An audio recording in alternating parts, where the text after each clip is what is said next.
শ্রীমদ্ ভগবদ্ গীতা দশম অধ্যায়। ভগবান বলেছেন, কোনো প্রাপ্তি কম বা বেশি হোক সে চিন্তা না করে যা পাওয়া গেছে তাতেই প্রসন্ন থাকাকে তুষ্টি বলে।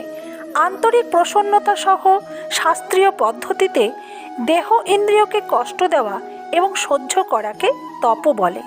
প্রত্যুপকারের আশা এবং পুণ্যার্জন প্রভৃতি ফলের কামনা না করে সদ্ভাবে নিজ উপার্জিত বস্তু ও অর্থ প্রভৃতি উপযুক্ত সময়ে উপযুক্ত স্থানে উপযুক্ত ব্যক্তিকে শ্রদ্ধাসহ যথাশক্তি সমর্পণ করাকে দান বলে। গুণাদির জন্য এবং সুকর্মের জন্য যে খ্যাতি বা প্রশংসা বা গৌরব প্রাপ্তি হয় তাকে যশ বলে, এবং এর বিপরীত অখ্যাতি, তিরস্কার, ঘৃণা, নিন্দা প্রভৃতি অপকীর্তিকে বলা হয় অপযশ। এগুলি সবই ভগবানের বিভূতির ভাবরূপ।